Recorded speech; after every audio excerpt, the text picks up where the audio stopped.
Right, picture this, it's the early 1500s. India. Not the one you know from postcards, but a vibrant, chaotic patchwork of kingdoms.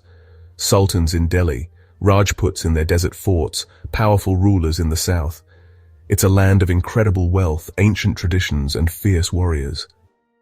The air is thick with the scent of spices. From the harsh, wind-swept plains of Central Asia, a storm is gathering, and out of it emerge thousands of horsemen.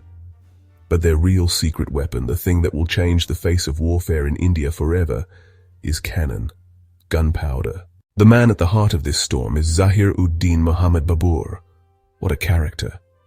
Born a prince in the Fergana Valley in what's now Uzbekistan, he claimed a throne at the tender age of 12, spent his youth in a relentless struggle, constantly fighting to hold on to his small kingdom, losing it, winning it back, and losing it again. He was forged in the fires of adversity. The decisive moment came in 1526 at the First Battle of Panipat. He arranged his cannons and matchlock riflemen behind a line of carts tied together with ropes. The noise and smoke from the cannons terrified the elephants, which turned and trampled their own troops. Babur marched into Delhi and then Agra, declaring himself the new ruler. The Mughal Empire had been born. When Akbar came to the throne in 1556, he was just a teenager, and the empire was shaky, little more than a collection of recently conquered territories. He was a brilliant military commander, leading his armies from the front.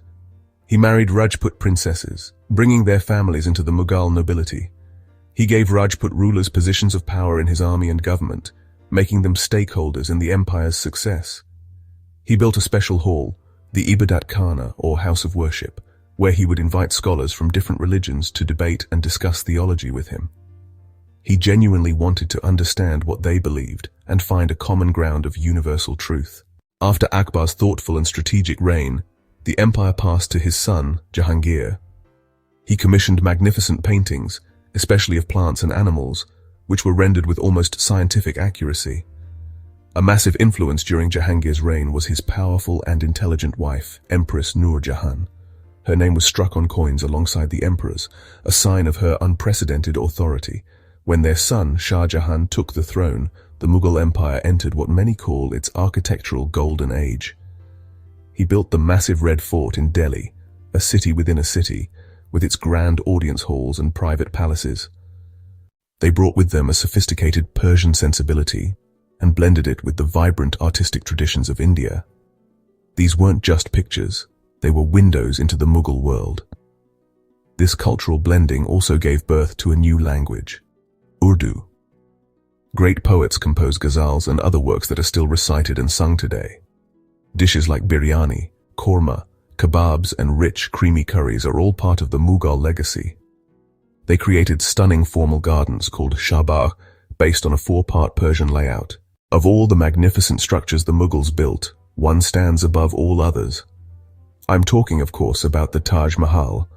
It was commissioned by the emperor as the final resting place for his favorite wife, Mumtaz Mahal. For over 20 years, more than 20,000 workers toiled on the banks of the Yamuna River in Agra. They imported semi-precious stones from all over Asia, jade from China, turquoise from Tibet, lapis lazuli from Afghanistan, and sapphires from Sri Lanka. The design of the Taj Mahal is a work of pure genius.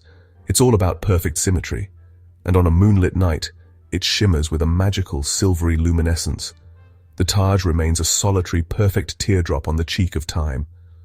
After the splendor of Shah Jahan's reign, the empire took a very different turn under his son, Aurangzeb.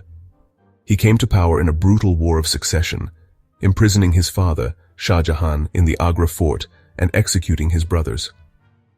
Personally pious and austere, he shunned the lavish lifestyles of his forefathers, even sewing prayer caps and copying the Quran to earn a modest living.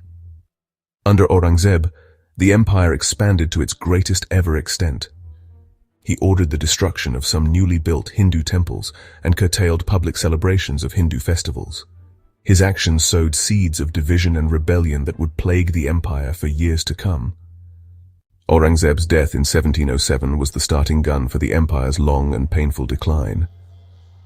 What followed was a series of weak, ineffective rulers who lacked the vision and strength of their ancestors. The final devastating blow from outside came in 1739.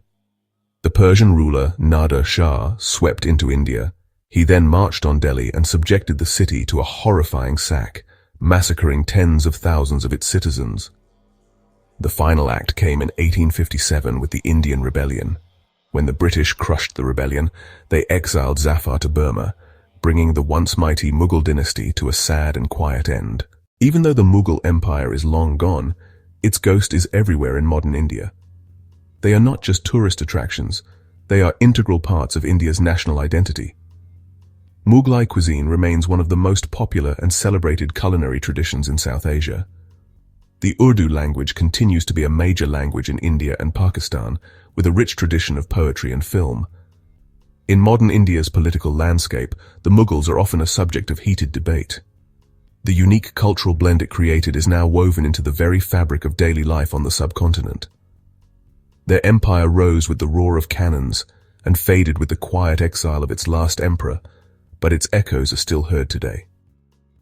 To understand modern India, with all its diversity, its artistry, and its political complexities, you have to understand the story of the Mughals.